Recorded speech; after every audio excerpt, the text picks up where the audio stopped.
दुकानदार ने उस बच्ची से पूछा, बेटे आपको क्या चाहिए? तो वो बड़े ही भोलेपन से बोली कि मुझे एक चमत्कार चाहिए।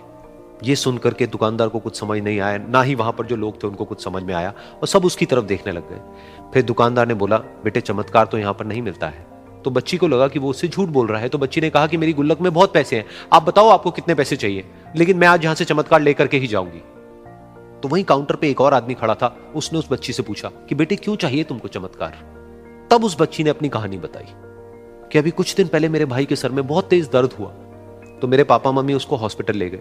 उसके बाद कई दिन तक मेरा भाई घर नहीं आया। तो मैंने कई बार अपने पापा से पूछा, लेकिन उन्होंने मुझे कुछ नहीं बताया। उन्होंने बार बार यही कहा कि वो आ जाएगा, वो कल आ जाएगा, वो कल आ जाएगा, लेकिन वो आ ही नहीं रहा था। तो मैंने देखा कि मम्मी रो रही है, और पापा मम्मी को कह रहे थे कि उसकी दवाइयों के लिए और उसके इलाज के लिए जितने पैसे चाहिए उतने मेरे पास में नहीं है, अब उसको कोई चमत्कार ही बचा सकता है। तब मुझे लगा कि अगर मेरे पापा के पास में इतने पैसे नहीं भी हैं तो क्या हुआ, मेरे पास में तो है। तो मैंने जितने भी पैसे जोड़ रखे हैं वो सारे लेकर के मैं इस दवाई की दुकान पर आई। फिर उस आदमी ने उस बच्ची से पूछा, कितने पैसे हैं तुम्हारे पास में?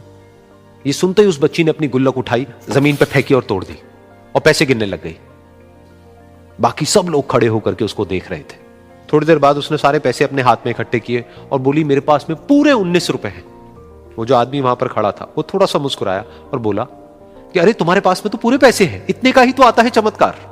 ये सुनकर के वो बच्ची बहुत खुश हो गई और बोली कि चलो मैं आपको अपने पापा से मिलवाती हूं।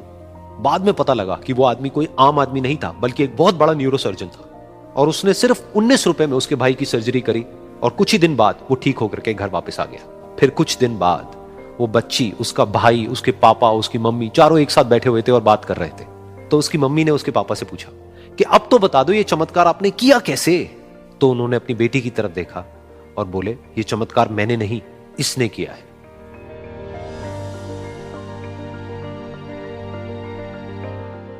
तो यहां पर एक बहुत बड़ी बात है जो हम उस छोटी सी बच्ची से सीख सकते हैं कि जिंदगी में कभी कभी ऐसा होता है कि हमको कोई रास्ता नजर नहीं आ रहा होता है और हम लोग हिम्मत हार जाते हैं। तब हमारे अंदर एक बच्चा होता है जो कोशिश करने से कभी भी पीछे नहीं हटता है।